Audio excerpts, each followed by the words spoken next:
Halo sahabat UMKM, liputan kali ini kita akan mengunjungi salah satu pelaku UMKM di Majalengka yang bergerak di bidang makanan, yaitu opak ketan.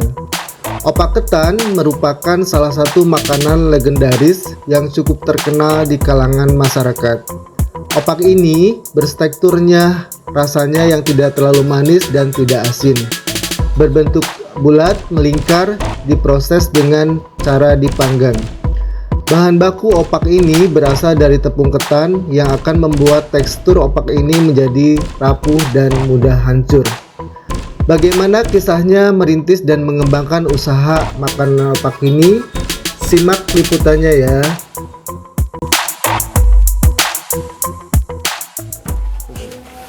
Halo Sobat Bincang UMKM, ketemu lagi di channel Bincang UMKM. Kali ini saya mengunjungi salah satu pelaku UMKM di Kota Majalengka yang bergerak di bidang opak. Langsung saja dengan narasumber saya, yaitu Kang Ikin. Assalamualaikum Kang. Ya, Andri.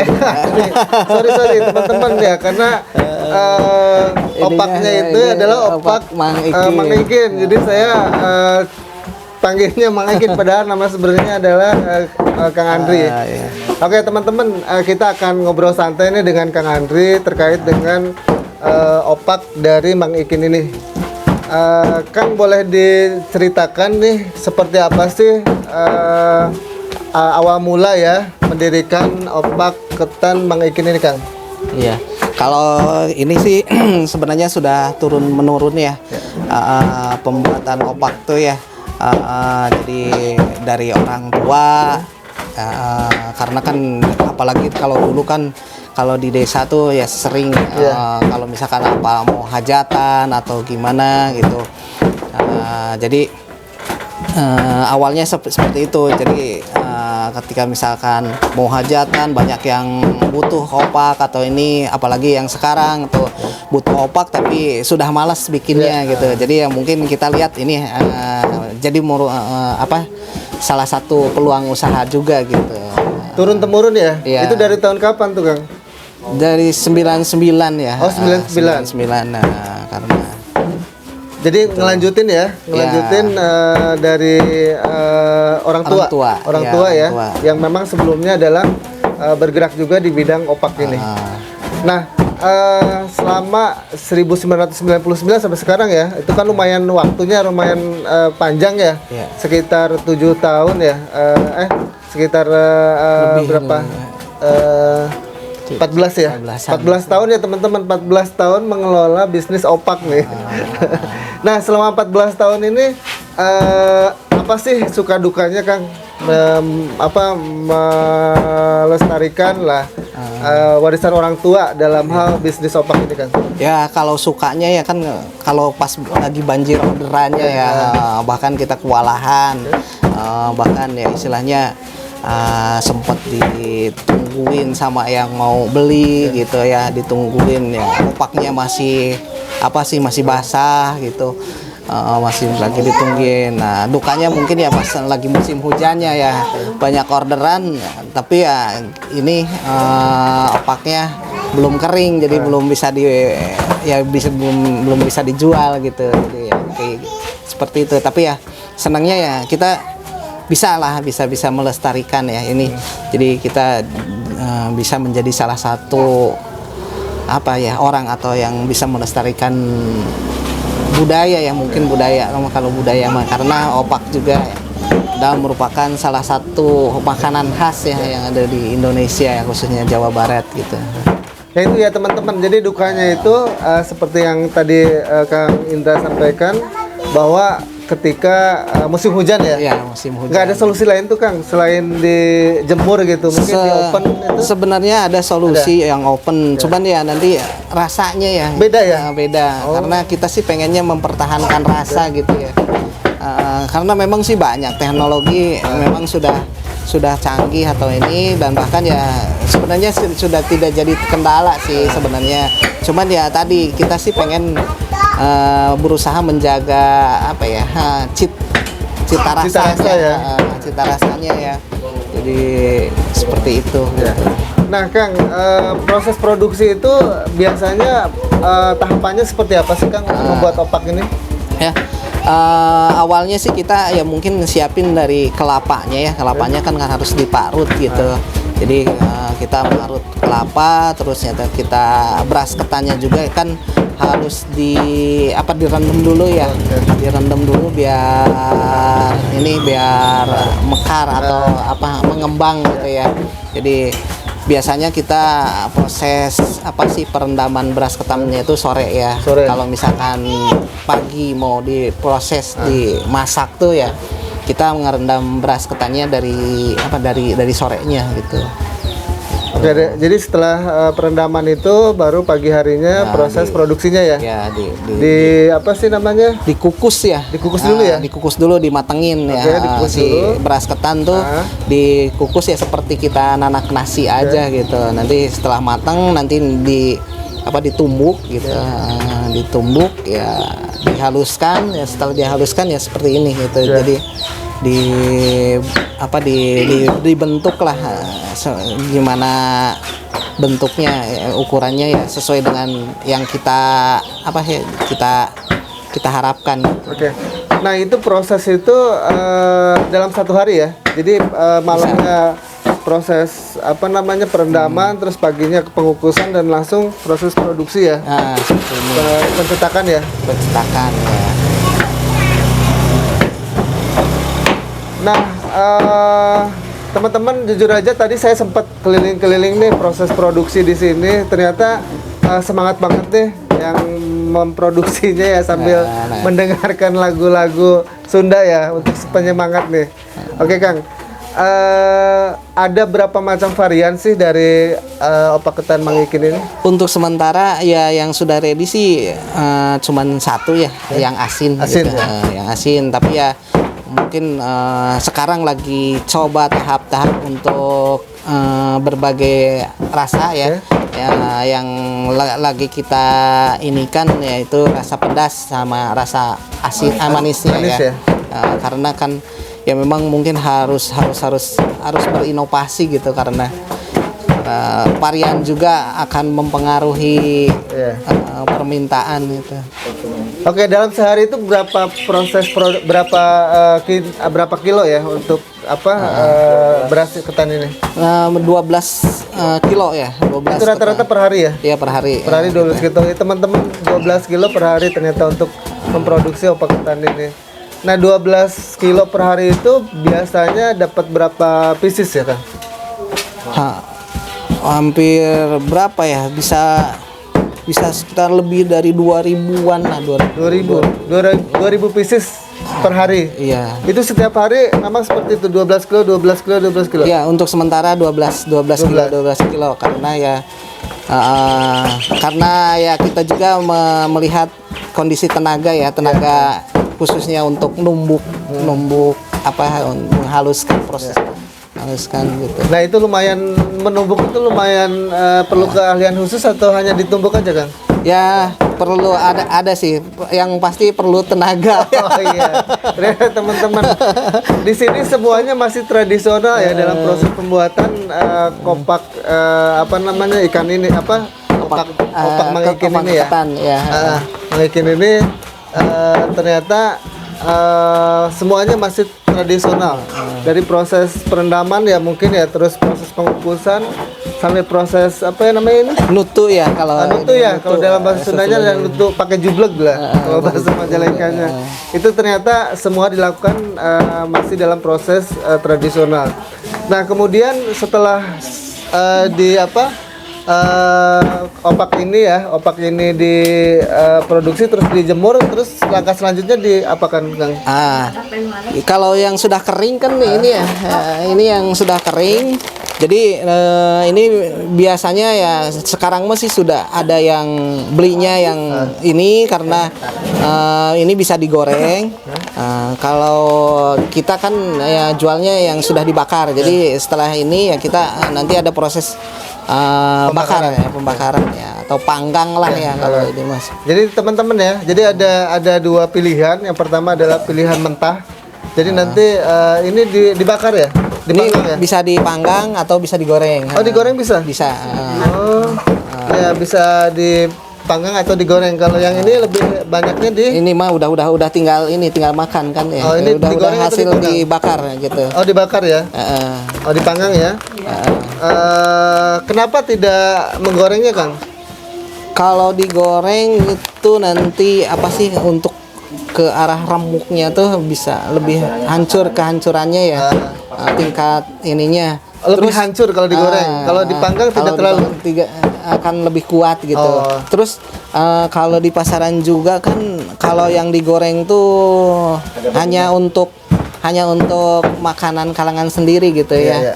Terus ya kita juga pengen setidaknya membantu kesehatan ya. Kalau digoreng kan pakai minyak, Minyak, nanti ya. ada lemak, ini kolesterol ya. Kalau dibakar kan bisa sedikit membantu kesehatan lagi gitu ya. Oke, ya itu teman-teman. Jadi untuk packaging ini yang sudah dikemas dan bisa siap dimakan itu adalah yang dibakar ya. Sementara kalau teman-teman butuh yang mau digoreng, ada bisa dibeli ya bahan mentahnya seperti ini. Kang, boleh diceritakan nih ke teman-teman pemasarannya kemana aja nih? Untuk sementara atau ini ya kita baru di pasar tradisional yang ada di Majalengka ya. Karena memang kan sebenarnya sekup 12 kilo tuh ya hanya di pasar Majalengka juga sih sudah ini gitu ya. Jadi ya untuk sampai sekarang atau sampai kemarin ya sebelum lahir yang packaging ini kita pemasarannya cuman ya di Majalengka saja gitu. Tapi ya dengan kita ciptakan yang packing ini kita pengen memperluas jaringan pemasaran ya, karena ya mungkin opak juga sudah saatnya untuk berkembang atau mengikuti perkembangan zaman gitu ya. Jadi ya teman-teman, jadi salah satu inovasi yang dilakukan oleh Kang Andri adalah mengembangkan opak itu dalam bentuk packaging yang lebih kuat ya. Jadi teman-teman kalaupun ini jatuh ibaratnya akan tetap tidak remuk ya kayak yang digoreng seperti itu. Jadi sementara yang ini di Lepas Majalengka ya, wilayah 3 Cirebon lah. Kalau ini juga sih bisa dibeli di online gitu di ya. online. Bahkan ya justru mungkin karena yang khawatir ini mah yang jauh biasanya sih ya, kebanyakan yang ini. Oh, yang gitu. ini, yang mentahnya ya. Yang mentahnya gitu. Ya, jadi ini ternyata lebih banyak diproduksi dan dibeli oleh pelanggan itu adalah yang mentah. Karena kalau yang mentah itu kan tidak takut remuk dan lain sebagainya ya. Kalau misalnya ini sudah dipanggang atau sudah digoreng itu pasti akan lebih mudah ya untuk hancurnya. Apa sih Kang nih keunikan dari opak ketan Mang Ikin ini Kang? Kalau rasa sih memang mungkin ya relatif, kita pengen yang uniknya tuh kan mungkin yang lebih tebalnya ya. Kalau di pasaran ya mungkin banyak yang beredar di pasaran ya mungkin agak tipis-tipis ya. Mungkin ya kita ini lebih menebalkan teksturnya ya. Seperti ini ya tuh. Lebih tebal ya ternyata lebih tebal ya. Oke. Nah, ini berbeda dengan yang ini ya. Ini kan mentah, ini yang sudah yang sudah jadi dibakar. Tetap bahan utamanya ini. Yang ini, ini adalah yang sudah dibakarnya. Gitu. Kalau ini kan nggak kelihatan gitu. Betul. Tapi ya sama, ini isinya seperti ini gitu. Oke. Ada blok nosan ya. Oke, itu ya teman-teman, ternyata salah satu yang membedakan opak ketan Mang Ikin adalah dari sisi packaging ya. Nah, kemudian Kang, target kedepannya seperti apa sih dengan opak ketan Mang Ikin ini? Ya, dengan kemasan ini ya diharapkan ya opak bisa naik kelas ya, naik kelas. Jadi opak bisa hadir di supermarket, opak bisa hadir di minimarket yang ya sekarang kan masyarakat juga kan sudah lebih istilahnya lebih nyaman berbelanja di tempat-tempat ya misalkan supermarket daripada di pasar. Jadi ya opak juga ya pengen ikut ini ya bisa masuk ikut eksis gitu. Kalau sekarang eksis, itu kan ibaratnya opak itu hanya kita jumpai di pasar-pasar tradisional ya. Nah, si Kang Indra ini Kang Andri ya. Iya, Kang Andri ini mengharapkan bahwa suatu saat opak itu akan terpajang nih di retail market seperti minimarket maupun supermarket seperti itu. Nah, dari 12 kilo ini berarti per bulan itu omset berapa nih Kang Indra? Berapa ya? Ya segitulah. Segitu katanya teman-teman. Dibayangkan aja sehari itu bisa lebih dari 2000 pieces ya produksi. Nah, sementara satu spesiesnya berapa Kang harganya? Kalau yang ini ya kemasan setengah kilo tuh kita harganya 25.000 ya. 25.000. Jadi isinya berapa ini kalau 25.000? Kalau ini berapa ya? Kalau 100 lah mungkin 100. ada ya 100. Berarti satunya ada 250 ya. 250 rupiah satunya. Ya sekitar segitu. Ya, 250 kali 2000 tinggal dihitung aja kali satu bulan. Teman-teman bisa mengkalkulasikan sendiri ya. Oke Kang, sekarang ini berapa karyawan sih untuk produksi opak ketan ini? Untuk ini baru 3. 3 orang. Nah, baru 3.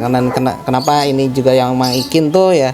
Ini adalah nama salah satu karyawan kitanya ya. Jadi kita biar yang maju Mang Ikinnya gitu. Nah, itu kenapa terinspirasi namanya mengambil dari nama salah satu karyawan? Masih ada karyawannya? Ada ya. Mang Ikin. Mang Ikin. Ini Mang Ikin ternyata. Mang Ikinnya. Kan yang bikinnya Mang Ikin. Karena ya pertama yang bikinnya Mang Ikin, yang kedua karena kalau Mang Andri kan nggak enak ya. Nggak enak didengarnya ya. Kalau Mang Ikin kan khas Sundanya itu lebih terlihat lah ciri khasnya. Gitu. Nah, proses produksi ini dari jam berapa sampai jam berapa sih Kang? Kita jam 5 ya. Jam 5 sudah ini, atau kalau misalkan penanakan sih sebelum subuh juga ya jam 4 lah, jam 4-an sudah mulai gitu. Oh, sudah mulai. Nanti kalau proses tumbuk ya kita jangan nunggu subuh ya, biar nggak ngeganggu yang lain juga, karena kan suara duk gitu juga sih takut mengganggu gitu. Berarti setelah subuh? Ya, setelah subuh. Oh iya, karena kalau jam 12 tumbuk itu bangunin orang gitu. Kayak ngeronda nanti teman-teman. Terus kenapa harus pagi-pagi ya, kita ngejar matahari lagi ya gitu. Oh iya betul. Ngejar matahari dan sekalian olahraga. Olahraga pagi ya. Olahraga pagi. Itu teman-teman. Nah, dari sekian banyak ini opak ya, kan kita tahu bahwa di Majalengka itu banyak banget berbagai macam opak ya.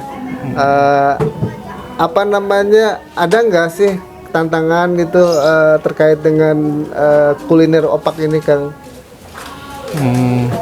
Untuk sementara ya karena sekupnya masih di ini ya, karena kalau di Sunda masih ini ya, masih untuk tantangan ini ya sih sebenarnya ya ada, tapi ya masih enjoy di ini ya. Karena kan ya kita dengan kesukaan lah gitu, dengan yang sukanya masih banyak, jadi ya ini, tapi yang bikin sudah sedikit gitu. Jadi ya mungkin itu. Oh, jadi itu turun juga, ya dari tahun dulu sampai sekarang itu yang produksi opak ketan itu udah mengalami kayaknya sih seperti itu, karena kan kalau dulu kan kalau pengen opak sih bisa bikin sendiri gitu. Nah, dilihat dari situ aja kan gitu. Kalau sekarang kan pengen opak tapi ya nggak mau bikin, jadi ya mending beli gitu. Nah, itu teman-teman. Jadi kalau tren zaman dulu itu, kalau orang-orang tua nenek moyang kita itu kalau pengen sesuatu, bikin rengginang, bikin opak itu mereka buat sendiri. Termasuk dulu almarhum ibu saya juga seperti itu. Kalau ingin membuat panganan lah untuk dicemilan sama keluarga, ya bikin opak, rengginang.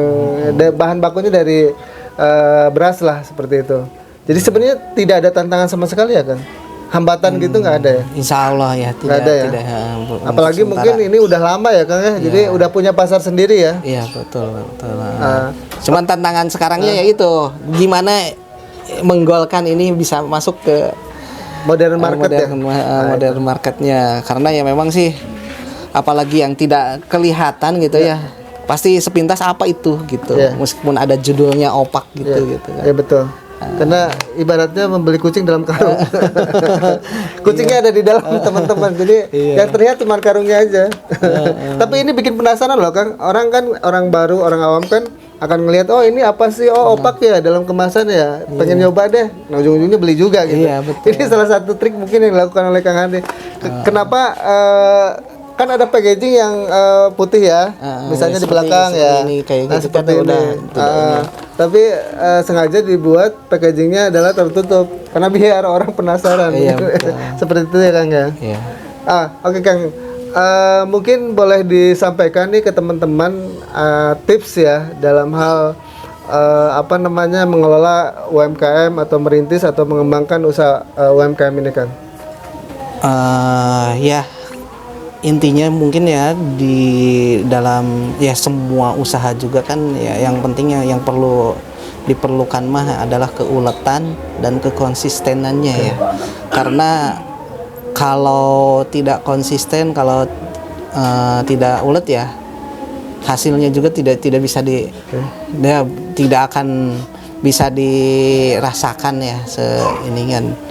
Yang pasti ya seperti itu gitu ya. Dan ya yang lebih ininya ya harus bisa dinikmati gitu. Karena meskipun ya ini pekerjaan ya kalau dinikmati ya ini kayak tadi dengan pekerjaannya ya dipakai musik atau ini ya jadi kita bisa lebih terhibur, lebih semangat lagi gitu. Harus ada inovasi lagi gitu intinya. Itu ya teman-teman, harus ada inovasi karena dunia peropakan pun pasti akan mengalami namanya persaingan pasar lah, walaupun makanan tradisional ya, sehingga mungkin perlu di apa namanya inovasi dari si pembuat opak itu sendiri ya Kang ya. Iya betul. Itu aja teman-teman ya, bincang UMKM liputan kali ini tentang opak di Majalengka. Semoga apa yang tadi disampaikan oleh Kang Indra, Andri ya. Maaf ya, saya Andri Indra bolak-balik. Kang makanya Andri, kan kalau misalkan ini Mang Andri ini nggak bakalan mengena gitu. Oh iya, iya betul. Apa yang tadi disampaikan oleh Kang Andri bisa memberikan inspirasi buat teman-teman sobat UMKM dimanapun berada. Amin. Ya. Ya, tetap semangat UMKM Indonesia, maju terus.